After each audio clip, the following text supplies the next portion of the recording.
Welcome back to the Whiteout Weekly podcast. I am Matt Martolucci here with my esteemed colleague Dave Barron, and we are coming at you in the full throttle of the transfer portal.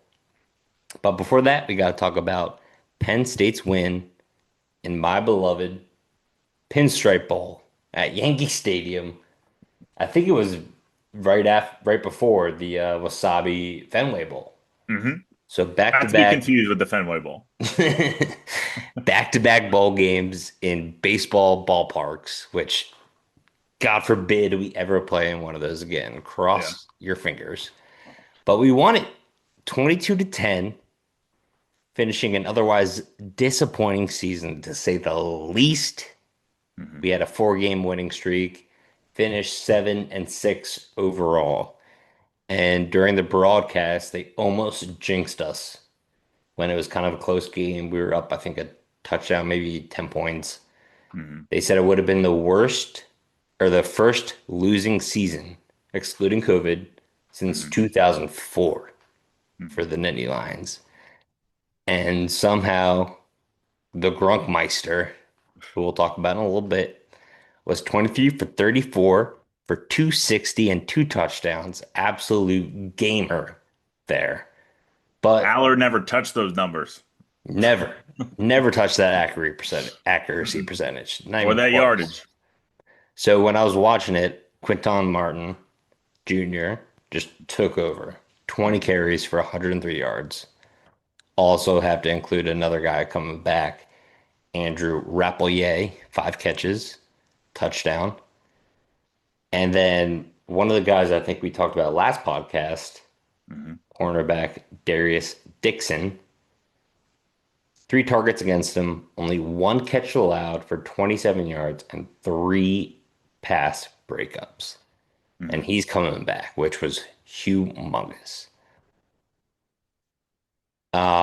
Let's go into so before we go into the roster turnover, which is humongous, we hmm have currently, as of Wednesday, January 7th, 19 Iowa State transfers are coming to Penn State through the portal.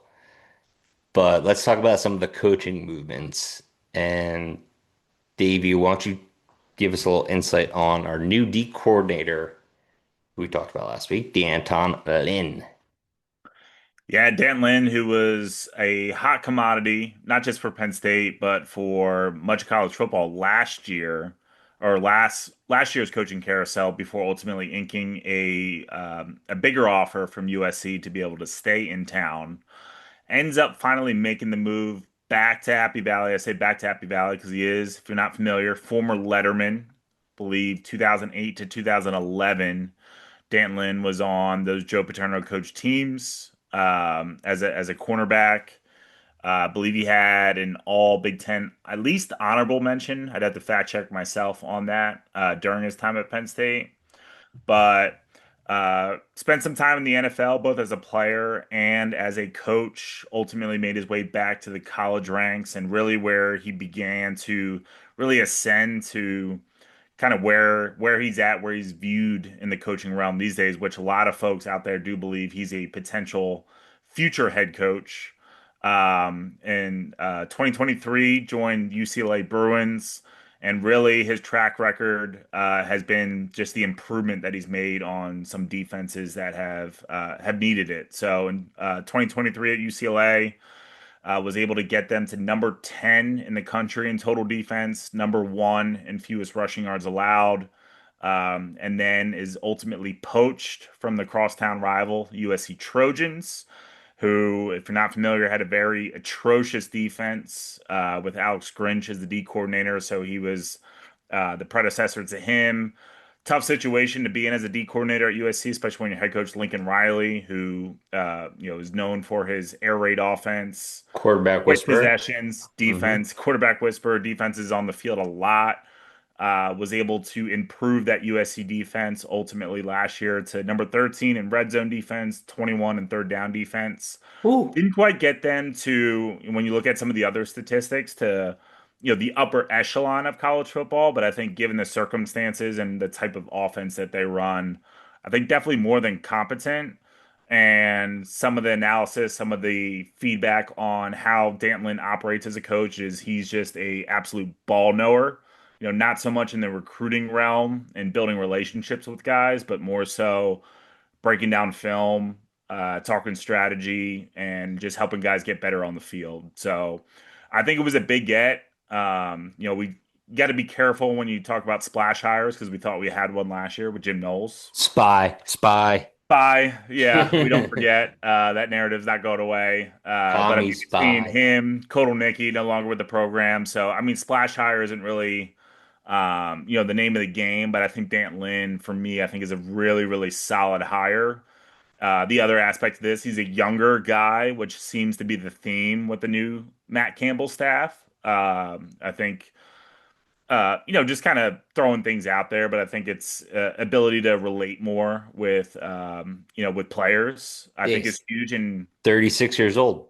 36, very recently being in the NFL ranks, I think can definitely relate to this generation of players as well. So I think he was a big time get, and I'm definitely interested to see how he meshes with Matt Campbell and the other Iowa State coaching staff gets. But I think he was a big time get. Yeah, because it seems like Campbell had a certain say over the Iowa State coaching staff that he brought Yep. over. And then this one was kind of out of left field. Yep. But just looking, so he was a three-time honorable mention Hmm. All Big Ten team when he was playing at Penn State. Yep. So good looks by him. But before coming to the college ranks to be a defensive coordinator, he was actually in the NFL as a secondary coach for Hmm. the Ravens, Texans, and Chargers. Yep. So yeah, definitely bringing a lot of experience to the defense, especially the secondary, which Yeah. we're going to talk about in a little bit that we need. Hmm. Um, I'm so excited about this transfer class. Hmm. I know I was down last week about, the whole program, everything that happened, the Matt Campbell hire. You kind of got me back in based on everything you said. Hmm. But let's talk about the people who are leaving. In Hmm. particular, the guys who are just complete Benedict Arnolds going to Virginia Tech from Penn State. Like that could not be more of an insult. I know you came to Penn State for James Franklin, but come on. Hmm. The culture is better than James Franklin. Hmm. So we'll start with the guy who balled out in the Pinstripe Bowl, the Grunk. He is officially transferred to VTech. I believe there's a lot of speculation out there. I think I've seen a couple tweets about it being official. I don't know. Again, I'm recording this on Wednesday. I don't know that Grunk has made it official himself, but the primary belief out there is that he ends up in Vatek at Vatek. It very well may be official. We'd have to double check that, but looks like it. And then we talked about Joey Schlaffer, Elliot Washington, who is now a Clemson commit. Hmm. Chas Coleman, the edge rusher, who's most likely, to our chagrin, going to Chat or to Ohio State. Yeah. Alex Birchmeyer, who went to the transfer portal on Hmm. his own regard because Cooper Cousins kind of took the role that he was kind of Hmm. trying to get. Some other big names, AJ Harris, not the son of Al Harris, is gone. Zariah Fisher, that was a kind of a surprise. Yeah, seventh year. Ultimately, ended up committing to USC, so fellow Big Ten school. He'll end up, I believe, USC comes to Beaver Stadium in 2026, so we'll get to see him in action for wearing another uniform. And then stick on the defensive side, a Hmm. guy that came alive for a couple plays during the Pinstripe Bowl, Jalen Harvey. He had a Hmm. sack and a tackle for loss, was also in for a couple pressures there.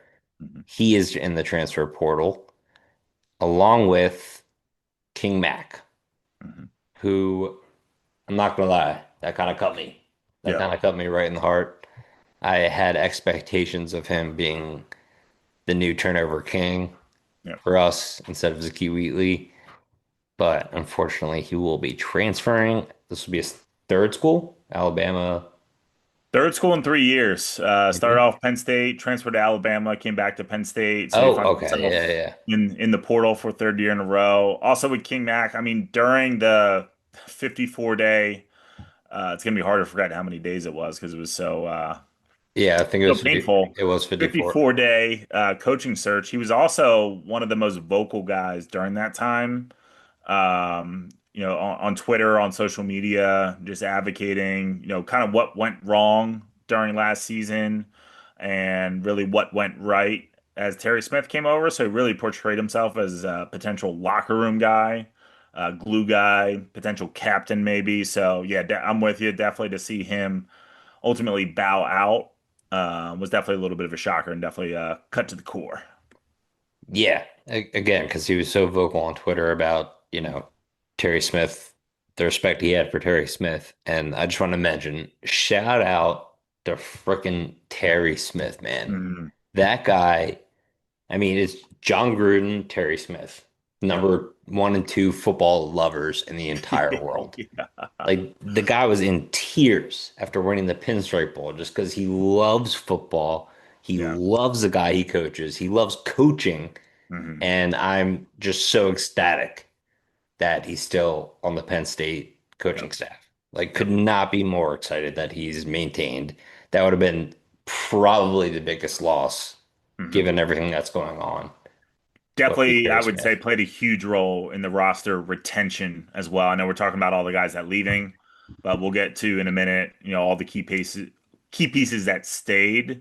And also, as of recently, Terry Smith with the official title now in the staff directory. So we knew he was going to be associate head coach, but also now officially the cornerbacks coach for Penn State. So new hire, There we Deion go. Winfield from Iowa State will handle the safeties, and then Terry Smith will handle the corners, which we know he excels at and has some pretty good, damn good ones coming back next year. Absolutely love that. Congrats, Terry Smith, once again. The Mhm. emotion just was all over his face. You could tell that meant the absolute world to him, and I could not be more happy. Also got compensated as well. Very well deserved. Yeah, Mhm. got to, got to. Continuing with some of the other people who are entering the transfer portal, we have one of our favorite commits, Jevin Bam Bam Williams. Mhm. He's out probably because I'm guessing Anthony Donka kind of took his spot. Mhm. Not really projected to be in the rotation given his class, given Anthony Donka's class. And running back Corey Smith, Mhm. who looked really shifty in that Pinstripe Bowl. Great vision. Obviously, a home run threat. Mhm. That's going to be tough. But one name that we've been tweeting about, talking about, hopefully coming back with Tony Rojas is not, and that is Mari Campbell. Mhm. The leading tackler last year, he had seven solo tackles in the Pinstripe Bowl and a pass breakup. Mhm. So that's a big piece for the middle of our defense that we're going to be missing. Mhm. But incoming, we're Mhm. currently ranked the number one portal class in the nation. And I want to talk about because we have a mix of linebackers that we can now rotate in and out. But let's start from the top Mhm. and let's start with QB1 Rocco Becht. He's the elder statesman of college football, I would say. Mhm. Had 3 years with Matt Campbell at Iowa State, 26 career wins. That's tops in college football going into the 2026 season. I did watch some of his film, and the notes I had on him were toughness slash grit, Mhm. sometimes too much to his detriment in Mhm. case of injury. He did have last year a partially torn labrum in his non-throwing shoulder, which required surgery in December, late December. Mhm. But he played through that and then eventually had an AC sprain in his throwing shoulder. So he's Mhm. coming back kind of shoulderless. Mhm. A plus. He has a quick, compact release. So just like whips the ball out of there. Also very comfortable operating outside the pocket. Evades pressure with no problems. Throwing on the run or off balance is no problem for him. The one thing I did notice is his arm strength. He has great zip on the ball, like ball on the rope and short to intermediate passes. But when he tries to go long, that's when he tends to get intercepted. Hmm. And the past 2 years, he's had, I believe, 8 and 9 interceptions per year. Last year, he had 3 interceptions versus BYU, two versus TCU. Not as accurate as I would have predicted given his or accuracy short term. 60.5% completion for 2,584 passing yards last year, 16 touchdowns, 9 interceptions. So, and he also is a goal line threat. I didn't even realize this. 8 touchdowns on the ground last year, 8 touchdowns on the ground in 2024. Hmm. So it's given the quarterbacks in the transfer portal, it's not necessarily the flashiest pick. Hmm. So is this the best option or the safest option, do you think? I think, well, before we get into that, I just want to commend too. This is actually the first ever transfer portal quarterback that Penn State will be bringing in the transfer portal era. During James Franklin's tenure, never brought in a transfer portal quarterback. Yeah, So I didn't we're even realize that. stepping our toes into some new waters here. So that's always exciting. I think in regard to the question of whether it's the safest or the best, I think if you look at the transfer portal quarterbacks that are out there that are in the portal. Yes, it may not be the flashiest, but I don't think there's necessarily a surefire bet out there. There's maybe some flashier potential guys when you look at like a DJ Lagway. You have another elder statesman, Yeah. Brendan Sorsby, who's now committed to Texas Tech. You got Dylan Raiola, who nobody seems to want, who was the No flashy way. Get him baby at Mahomes. no, no, no, no, no, He no. got um he got some other guys out there, but there wasn't necessarily a surefire top 10 or first round quarterback that's in the portal this year. For me, I think Rocco Becht, yes, you could say it seemed to be the obvious choice as soon as Matt Campbell came over. Um, folks were pointing, hey, Rocco Becht's probably going to follow him. Makes a lot of sense. And then I think even once he entered the portal, I think it was at like 12:01 a.m. There was notifications that hey, he's probably looking to visit Penn State. So that was a given. I think when you look at Rocco Becht, I think it's a combination of both, honestly. And some of that could it be that hey, I'm just really fired up about what Matt Campbell's doing and what this Hmm. staff has done right off the bat, but I think there's something to be said about bringing a quarterback in who's got the experience. And when you look at, yeah, last year was a tough year, but I think Iowa State in general had a lot of injury issues. When you look at the year prior, shit, they were a win away from college football playoff berth. They were in Hmm. the Big 12 title game. I know the Big 12's not necessarily the Big 10, but they were there. And I know he's also drawn a lot of Trace McSorley comparisons just from, like you mentioned, just how gritty he is, and he's just a gamer. And I think that's something that Penn State fans are, definitely looking forward to getting back to. And he's not afraid to take shots downfield. And when you look at the tape, a lot of even back shoulder throws, and I think this coaching staff and with what he's demonstrated he can do, I think there's a lot to be excited about. And, when you think about what this year could have looked like with the roster turnover, all the portal gets, and yes, it's exciting, but still a lot of new guys acclimating to the roster.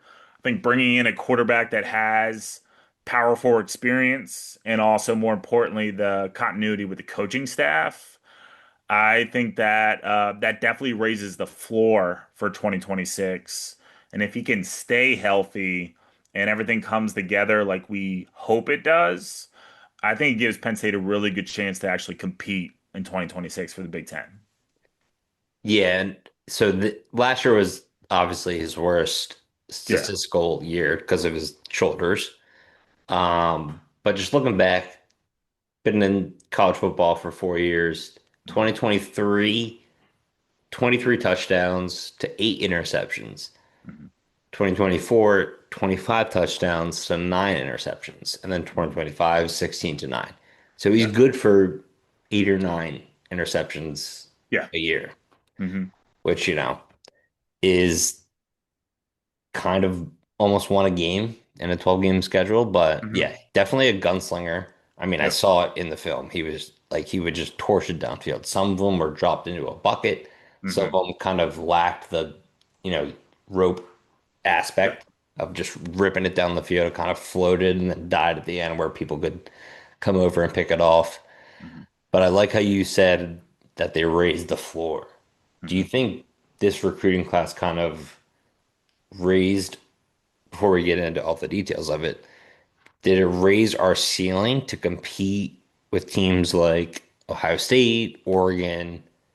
I would say Michigan, but who the hell knows about them right now? Hmm. Does that raise the ceiling to us to compete with them, or does it raise the floor for Penn State to kind of get up from a 7-6 2025 season?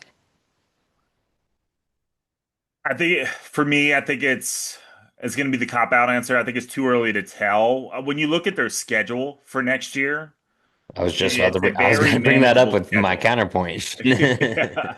It's so from that aspect and being able to be up there in the standings in the Big Ten, I think it definitely gives them an opportunity to be right there when it comes to, okay, if they were to be in a situation where they get to a Big Ten title game, they're going up against an Oregon or Ohio State. I think it's too early to say how well this thing gels together between the coaching staff, the assimilation of the Iowa State gets, and the existing Penn State roster. That's a lot to hope and wish and think it'll all gel. That's just a lot of newness, but I think when you look at the schedule, I think they definitely have an opportunity to definitely exceed. I mean, you would hope they exceed what they did last year. This year was a train wreck, but I don't think it's out of the realm to talk about 9, 10 wins at least next year, which considering all the factors, I think would be a huge win um, Yeah, I mean, for year one. you look at our away schedule. We're at Temple, at Maryland, Hmm. probably the toughest game on the schedule at Michigan, which Hmm. who knows what that team's going to be like. Yep. At Northwestern, Hmm. and then we finish the season at Washington. Yep. We're home against Marshall, Hmm. Buffalo, Hmm. Minnesota, Purdue, Rutgers, USC, Wisconsin. So I Yeah. mean, that's You avoid I Ohio don't want to State, get I you don't want to get avoid over my Oregon. skis here, but Hmm. that's a pretty favorable schedule Yep. for a Penn State football team. Hmm. And then we have to mention the other quarterback from Iowa State, as we mentioned, 19 as of now. 19 players from Iowa State have transferred over to Penn State. Am I saying his name right? Alex Mansk? Mansky. Mansky. Hmm. Mansky. 6'3", 225, freshman, um, from Iowa State. Hmm. He seems legit Hmm. as one of the guys to come in to possibly replace Rocco next year, as Hmm. we also had Jackson Smolik enter the transfer portal as well. Hmm. And then going off from him, I also watched tape on that running back, Carson Hansen, who Hmm. again, definition of a Penn State running back. This is like Zach Zwinak territory right here. 6'2", Great pull on that, Dave. 220. Three-star recruit from Minnesota. He was the Minnesota Gatorade Player of the Year 2 times. Hmm. 2 times. Iowa State's leading rusher last year with 952 yards on 188 carries, which is 5.2 per carry, and 6 touchdowns. Second to Rocco with 8. Great vision, great lateral agility. tough, physical runner with great contact balance. Last year, he had 20 missed tackles forced, and 565 of his 950 yards were after contact. Mhm. So he fits in as a great goal line back, strong legs. He always keeps them churning. I've read on, I think it was mostly Iowa biased blogs that he can run a sub 4.5 40, which is, Mhm. given his height, weight, strength, ridiculous. Yep. But bringing him as a bruiser with Quinton Martin, his speed and shiftiness, I think is just a phenomenal combo.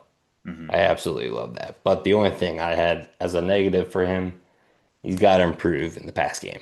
They Hmm. kind of take him out in passing situations, and when they do leave him in, he's not really the most elusive route runner. Can't really free himself from like a wide hook or like a angle zone.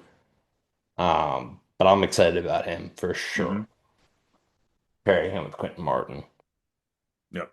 And then recently, big get from the bullies up north, Ohio State, Jonathan Peoples, Hmm. 5'10", 206. He was the number 4 running back in the 2024 class. Again, another physical, downhill, north-south runner, always falling forward, goal line back. My one negative on him was doesn't have he got caught a lot on like breaking it outside to breakaway speed would be one of the negatives. And he doesn't have a lot of experience in the pass game. But I'm Hmm. still so excited that we got an Ohio State commit to Hmm. come to Penn State. Yeah. That seems like it never happens.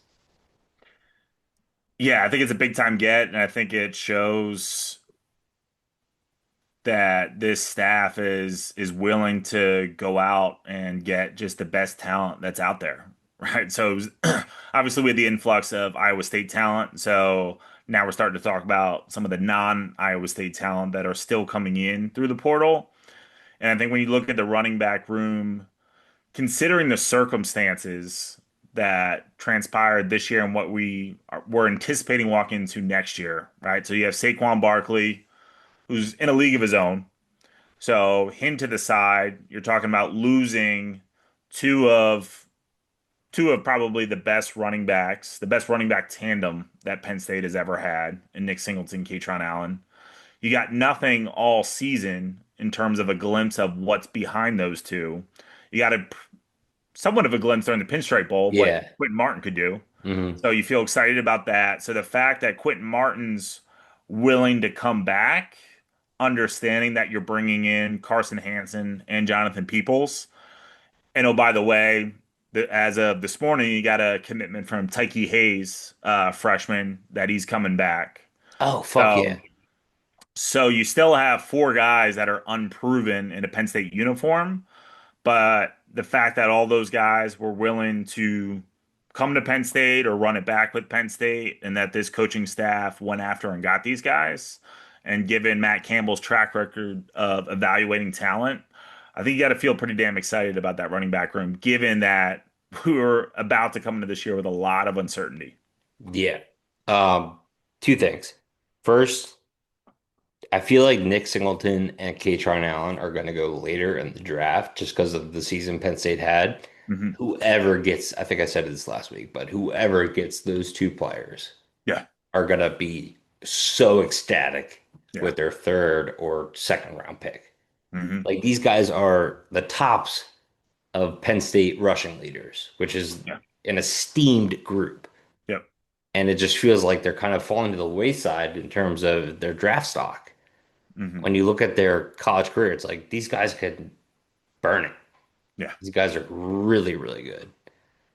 Moving on to the wide receiver group, we've obviously had some miscues in the Hmm. transfer portal with some MAC transfers, USC transfer Kyron Hudson. He got injured in the Pinstripe Bowl. We haven't really had success. Hmm.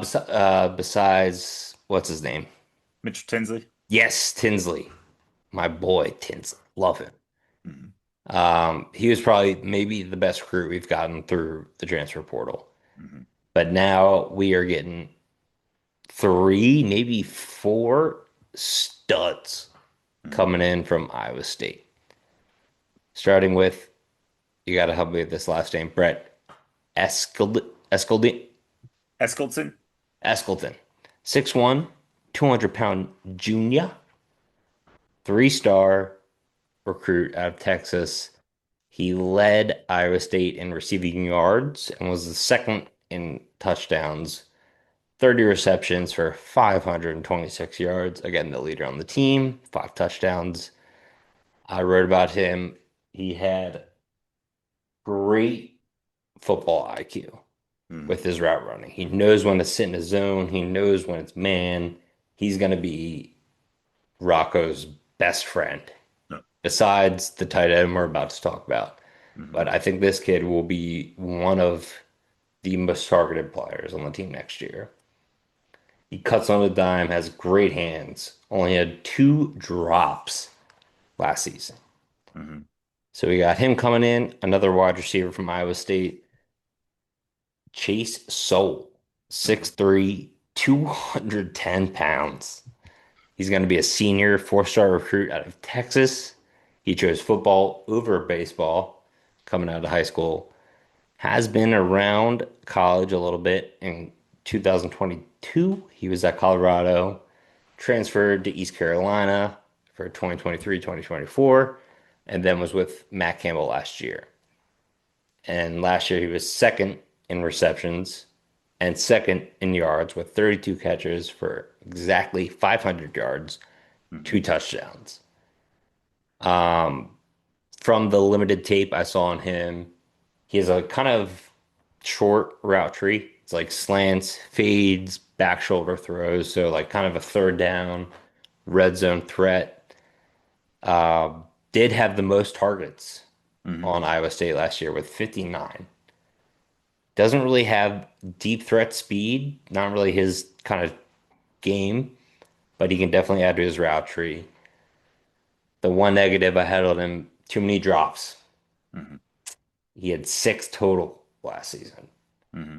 I think two, I would say weren't his fault, kind of badly thrown balls, but most of them were just like him getting draped on and just hitting them in the hands and not coming down with it. So we will see how he does in a Penn State uniform.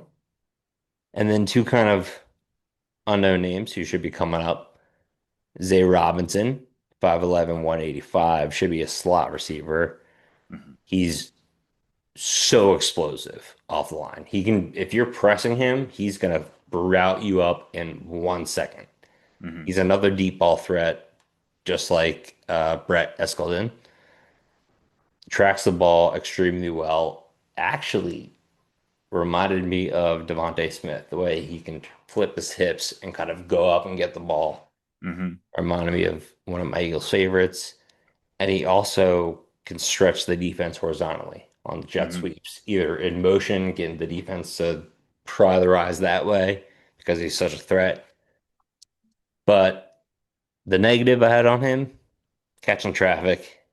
If he's getting his hands on the ball and someone kind of bumps him, he's not Hmm. holding on to it. And he needs to expand on his route tree.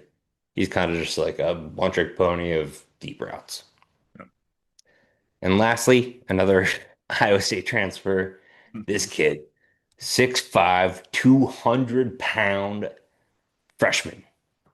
Little to no playing time last year, but from what I saw in like practice clips that he posted and stuff on three, he's a slant, quick out, possession route runner. And with Rocco Becht's throwing motion, it's all about timing.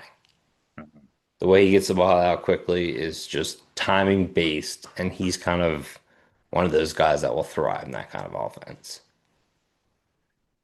Yeah, I think when you look at the receiver room, I think one, when you look at these Iowa State receivers, I think similar conversation to what we talked about with Rocco Becht, where there's something to be said about familiarity with the offense, with the coaching staff.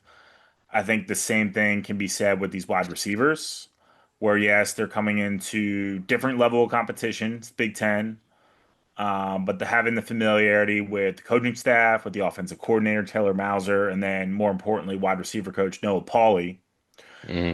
who we know has a track record of identifying talent and developing talent, most notably with Jalen Noel and blanking on his first name, but Higgins on the Texans, Elijah, Elijah, yep, and then Christian Watson Green Bay. on Green Bay. Hmm. So he's got a track record similar to a Brian Hartline at the college ranks. So the fact that these guys were willing to come to Penn State, I know it seems obvious, hey, the coaching staff went, but especially even some of these guys, like you mentioned, that had limited playing time, that not only they wanted to come, but this coaching staff wanted them to come with them because they see something in them. So there's a lot of confidence in this staff to identify talent that maybe some other schools aren't looking at. So I think there's a lot to be said and a lot to be excited about there. And then also with the retention that they've had at this position. I know we lost some guys, but Kobe Howard coming back, who was definitely for me, and I know for us and a lot of Penn State fans, maybe the number one Huge, priority, if not huge. definitely top three priority. And the fact that this staff was able to get him to stay as a guy from Florida who has no regional ties to Penn State, and he said, "Hell yeah, I'm coming back to run it back." It's again, it's unproven talent in a Penn State uniform in the wide receiver room, but I think for me, I got a lot of trust in the staff, and it's going to be fun to watch, especially with it being a staff that's not afraid to stretch the field and throw it downfield. Yeah, I feel like during that Pinstripe Bowl, all I heard was Devontae Ross Hmm. showed out in the last game possible in the blue and Yeah. white, Yeah. and then Kobe Howard in the Hmm. second half, he had two catches, 34 yards. And So Trevor Pena, who's also gone. yeah, he had that one 73-yard bomb, which Yeah. kind of took up most. He had 100 yards total, so only Yeah. 23 yards after that. Yeah. No disrespect to Pena. Hmm. But yeah, we were talking privately that if we had to keep five players, I think we kept all five of the players that we talked about. Yeah. Um, but another question after you. So you did mention that Matt Campbell's kind of evaluating talent. Do you Hmm. think this portal haul tells you more about Matt Campbell's plan in Penn State's future to build a culture, or rather than bringing in stars, which kind of goes back to the quarterback transfer portal question? Because it feels like he's bringing in his guys on offense, Hmm. which he's obviously an offensive mastermind. And then defensively, it's almost like he's outsourcing that to Hmm. other schools. Obviously, the secondary is kind of getting mixed in because he's familiar with the secondary. But it seems like most of the defense is kind of off script, where more of the offense is former Hawkeyes. Yeah, I think Or not it's Hawkeyes, Cyclones. Cyclones. I think it's a we're seeing a healthy mix of both. So I say that because I think one, I think Matt Campbell's proven with what he was able to do at Iowa State, and the narrative is that he was able to do more with less. And to be able to do that is you have to be extremely well versed at evaluating talent and evaluating talent that maybe to other programs would be off the grid. They were able to get a lot of guys to Iowa State with not a lot of funds to be able to do so, which you need in this day in college football, but also just to go to Ames, Iowa. So I think what they're bringing and what we're seeing is the potential to develop a new pipeline that Penn State has never had. Penn State never is Yes. usually recruiting in Iowa, Nebraska, and the Dakotas, and we're seeing guys make the journey over to Happy Valley. Hmm. So I think there's that aspect to it, but you're also starting to see the type of guys and the called the archetypes at certain positions that they value. So when you look at a guy like Carson Hansen, I the narrative on him and the commentary is that he exemplifies everything that Matt Campbell embodies with his culture, with his program, just hard nosed, gritty, run between the tackles football, Yeah. and you're Same seeing a with lot of People. Same with Peoples, Jonathan Peoples. yeah, exactly. And then with some of the linemen, the O line, the D line, is it's a different body type that they're bringing in. They're bringing big, for lack of a better term, girthy guys that Corn fed. Corn corn-fed fed. boys, hog mollies. You're seeing 6'5", 300+ pound guys like Zane Durant, all-world talent at D tackle, who's gonna have a great career in the NFL, but that wasn't his body type, and that's not really a body type that Penn State's seen. So, and at the secondary as well, you're seeing different builds of guys that are coming in. So yeah, the obvious thing seems to be that yeah, they're coming over from Iowa State, but these are guys that I think we're going to see over the next couple of recruiting cycles that share kind of that same archetype that this staff wants to run with. So I think it's a good, healthy blend of both. The where why I say both is you're seeing some of the splash plays too with the Jonathan Peoples, and that's because they have resources now at Penn State that they didn't have at Iowa State. They would have never been able to go get a guy like Jonathan Peoples and convince him to come to Ames, but you can convince a guy like that to come to Happy Valley because you can go to the table with a good healthy check to offer a guy to back up what you're selling. And it's like, is the weather that different? Is the culture that different from Iowa to Penn State? Right. You know what I mean? Like you're Yeah. kind of going to similar biomes, if you will. Yeah. Yeah. Just two more offensive players I want to talk about. Mhm. Uh, Skill players. One that I'm so hyped for next year because Luke Reynolds, I think, is in the transfer portal. So Yep. we're not going to get that long hair flow that we had Hmm. from Tyler Warren, but we're getting Benjamin Brahmer, a 6'7", 255-pound junior. Hmm. He was a three-star recruit out of Nebraska. He led Iowa State in receptions and passing touchdowns last year. 37 catches, 446 yards, six receiving touchdowns. Hmm. Also received second team All Big 12 honors, and he was 1 for 1 in passing situations for 45 yards. So a little Tyler Warren to him. If you want to Interesting. run that back. And then his running mate, Gabe Burkle, Hmm. 6'6", 255, another junior. He was fourth. So we got their one, two, three, four top four reception leaders. Hmm. He had 26 for 302 and one touchdown. He's not as much of a downfield threat as Brahmer. The notes I had about Brahmer, phenomenal route runner, and his recognition of defenses is so keen Yep. that like he knows when someone's in a zone, well, he'll break out and kind of get the safety to bite up and then cut it back inside, Hmm. which is just like, NFL type stuff, Yep. which is awesome to see.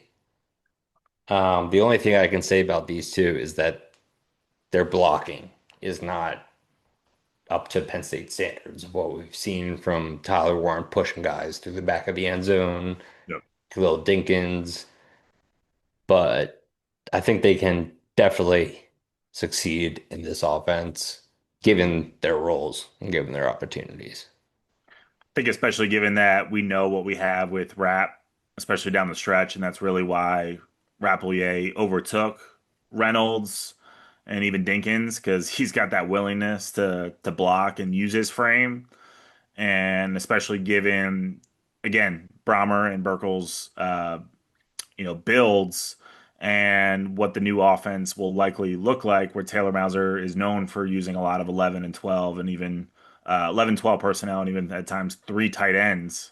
Where when you talk about 6'7", 255, 6'6", 255, and then Rap, who, Well, 13 personnel. yeah, is 6'4", so not quite as big, but still good, healthy frame. They can really set the tone together from a blocking standpoint to free up that run game. So, a lot to be excited about in that room. And then quickly on the offensive line, two redshirt freshmen, Will Tompkins, Cool, the second. Yep. Tompkins, 6'5", 300 pounds, a three-star recruit from Iowa. Steady, fundamentally based, probably going to play offensive tackle, Hmm. who uses his footwork and positioning to be a reliable pass blocker, but needs to add a little strength and pull in his rushing blocking. But it's still consistent. Like Hmm. he might miss a block here or there, but he's very consistent on sealing off gaps. And cool, the second 6'6", 290 from Ohio. Lengthy but very raw offensive lineman. Tremendous upside. Just needs to refine that initial punch and getting leverage at the line of scrimmage.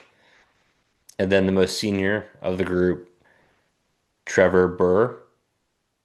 Is that right? Yep. Again, all these guys, Iowa State.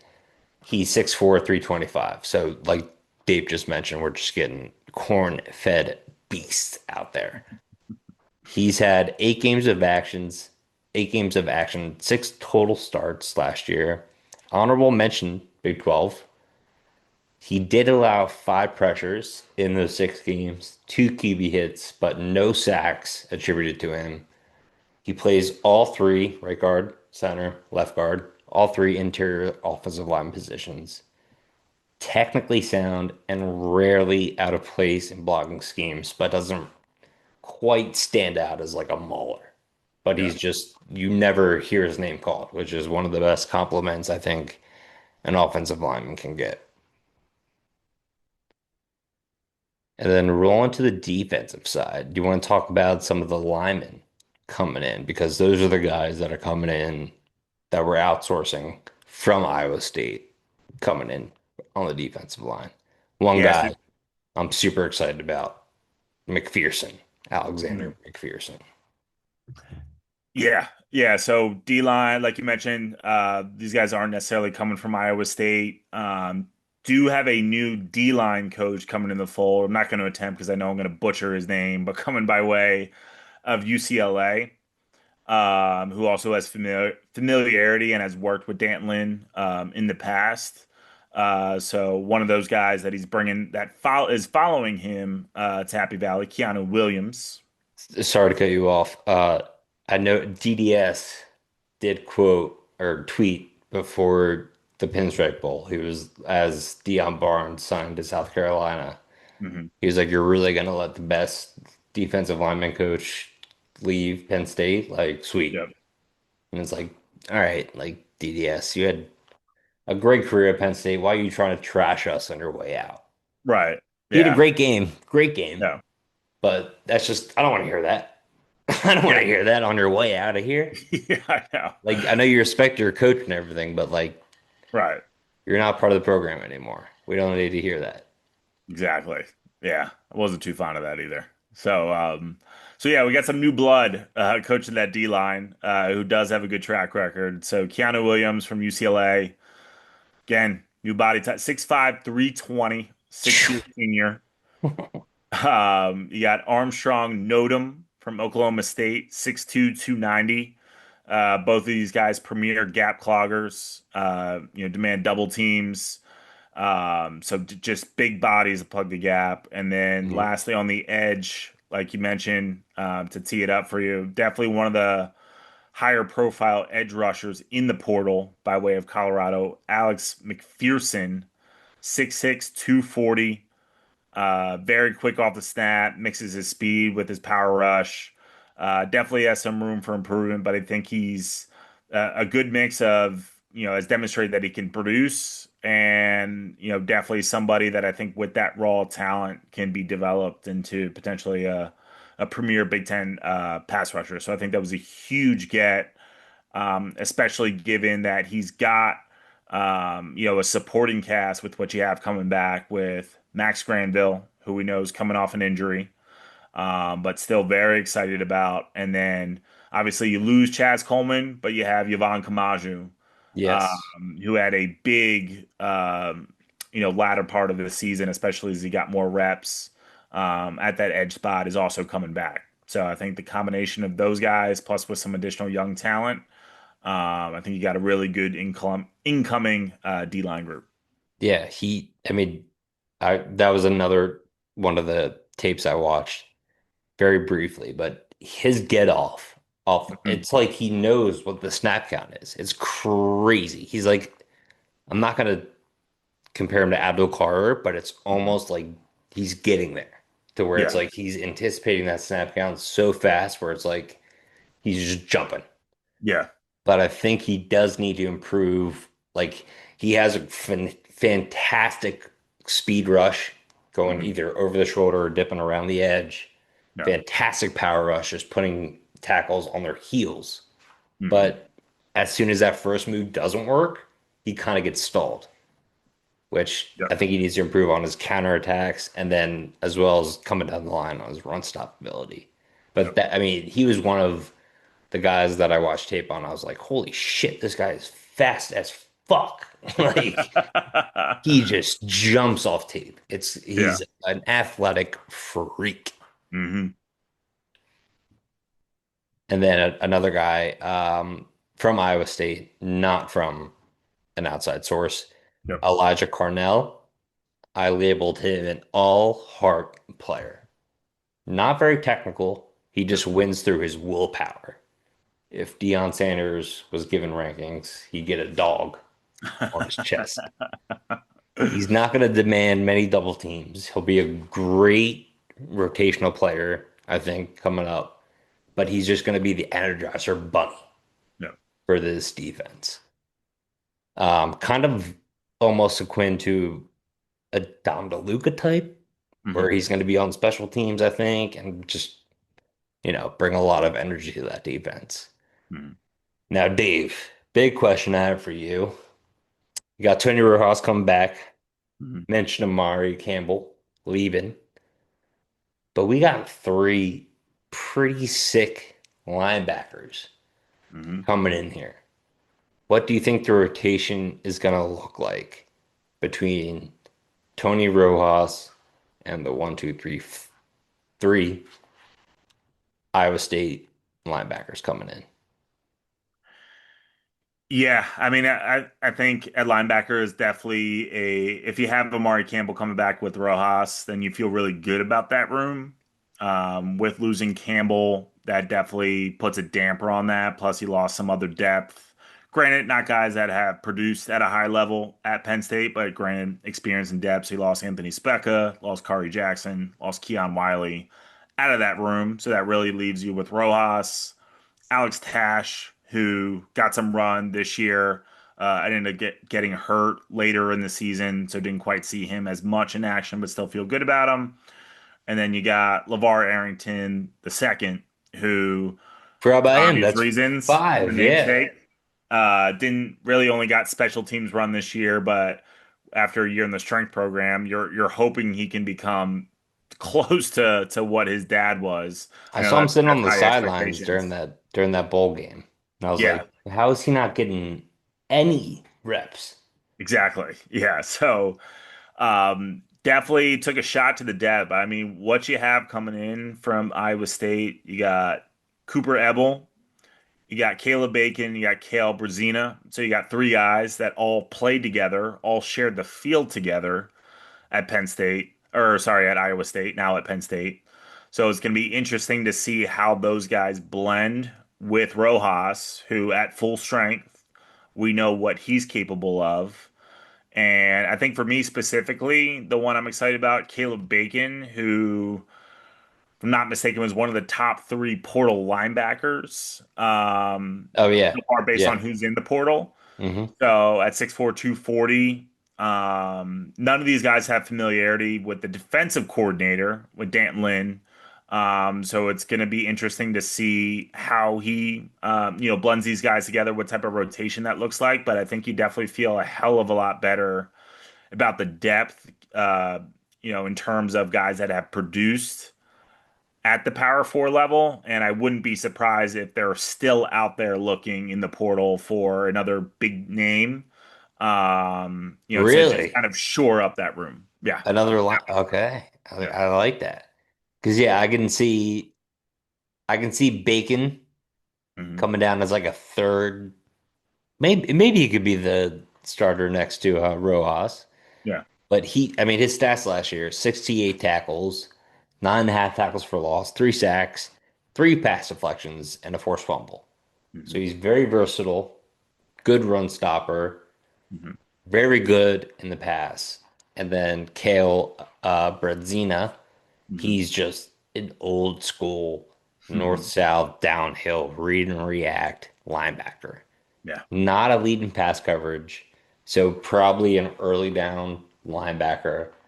And then we'll kind of see how the rotation fills out after those two. Because I think Tony Rojas is going to be one through Yeah. three. He's going to Yeah. be on the field all the time. Yeah. Kale's one of those guys that should just be wearing the old neck roll or neck extender, like in the Paul Um, Posluszny days. I mean, if we can give him Agent Zero status, watch out, watch out. And then I think maybe my favorite name Mhm. from this draft class, who had the sweet nickname that we were talking about? From the portal get Yeah, Shark, yeah, who was that? Marcus Neal. Okay, perfect. Yeah, that's who I'm talking about right there. 6'5", 215. Mhm. Last year, he tied the team leader in tackles with Cooper Ebel, who's also coming to Penn State, at Mhm. 77, which, for context, Mari Campbell had 103 total tackles last year. So Mhm. a slight uh, down step from there. But he's a physical safety, aka the nickname Shark, Mhm. who excels at the line of scrimmage. He's most likely, I would say, going to be, I don't know if that's still the name of it, but the lion position Mhm. down in Mhm. the box as a safety. He's just so good against the run, can also drop back in pass coverage. 6'5", 215. That's just like just an athletic freak. I forget the name of the Clemson player. Isaiah Simmons. Yep. He's almost like an Isaiah Simmons type where you can play linebacker or safety. Mhm. Super excited for him. And then another running mate of his, Jameson Patton, Mhm. who's the exact opposite. 6'2", 210, rangy ball hawk defensive back, great football IQ. Mhm. He, in the couple highlights I watched, he breaks on route. He can read a double route coming at him and know which way the quarterback's. He's just like staring at his eyes, know which ways to break on a route. Mhm. He does need to beef up a little bit. He did get when a lineman comes up on him, he can't really shed those big blockers, so he needs to beef up for run stoppage in the Big Ten. Mhm. But as far as the defensive recruits go, I mean, McPherson and Marcus Neal Jr., aka Shark, are so exciting. Yeah, and for Marcus Neal, my assumption would be that he'll also likely be he'd be down in the green dot. So a little interesting twist with running a D'Anton Lynn defense is with his experience in the secondary and how he operates his defense is he runs it through the safety as Wow, opposed to I typically didn't the know that. linebacker. So Marcus Neal would be my bet to wear the green dot for the defense as well. So I think he's definitely that type of player. We're definitely going to keep an eye on that. Keep you Yeah. updated on who wears the green dot during spring ball, winter practices. But I do want to say one last thing Mhm. that you texted me. Mhm. Rocco Becht's quote about Matt Campbell. Yep. We were listening to him talk yesterday, and something about him changed, Beck said. He's got the resources and people behind him and a program behind him to do what he wants to do, compete for a national championship. Mhm. So again, I go back to the question, despite all these moves, does this move the needle for Penn State, specifically for next year, that we're going to be up there with an Ohio State, with an Oregon, with a Michigan, in quotes, Mhm. to compete for a Big Ten title? Because the schedule looks like if we get past Michigan, we can possibly be a one-loss team Mhm. and play for that title game. Yes. Fire me up, baby. All righty. There, I'm gonna check. Disappointment is in the rear view, and we're full steam ahead. I know this transfer portal process so far has just been freaking amazing. I'm gonna check one quick time for any news that might be breaking as we put this out. I don't think there's gonna be any. One last check. Um, I did see that our boy, the cover king, Bo Pribula, was Hmm. looking at Washington, I think it was. Yep. So good to hear he's not going to Virginia Tech. Hmm. I think I said this last week. It's going to be weird. I'm going to be watching Penn State, but I'm also going to be looking at Virginia Tech score, just being like, fucking lose. Yeah, I I fucking hate the Hokies right now. Like, not rooting for them at all. Yeah, they're getting the old used car salesman pitch, and they're buying And it. I think Franklin just got a transfer from Troy. Yeah. So I was like, expect more Mac transfers to come to your way and do absolutely nothing for your team. But we're only on day 5 of the Hmm. transfer portal, Hmm. and we've had pretty much a roster overhaul Hmm. to this point. I'm sure there's only more to come from Iowa State and from other schools that Matt Campbell, like Rocco said, has the resources, has the ability to recruit. He Hmm. wants to win a national championship. And my thoughts from 3 weeks ago until today, 180, Hmm. completely flipped. I'm all in. I'm all in again. Hurt me if you want to, Penn State, but I'm back. Hurt me again. I'm ready for it. So, as this transfer portal goes on, we are going to continue to put out episodes depending on how busy it is. I'm sure it's going to be pretty busy in the next week. Hmm. So, we might come back next week or we might come back. It ends the 18th, correct? Or the 16th? Believe 15 days. I think it's the 17th. 17th. Yeah. Wrong on all fronts on my part. Um, we'll definitely be back before the end of the transfer portal. Thank you all for liking, subscribing, following the Twitter account. I know we've been posting a lot on there. Dave has been crushing updates on all the transfers, all the movement throughout Penn State football, and we cannot wait to bring you guys more good news on Matt Campbell continuing to push the program forward, bringing in new talent from different schools, from Iowa State. It's an awesome thing to see in what was a very disappointing season. Mhm. So thank you for sticking with us, and we will see you in a week, maybe 10 days. Mhm. Mount Martellus signing out. The Matt Campbell gifts will continue. Oh yeah, baby. Matt Campbell all day. That's been the number one gift of him. Like, Yeah. love Smirk, baby. that one. Love you guys. Thank you again. Thanks, guys.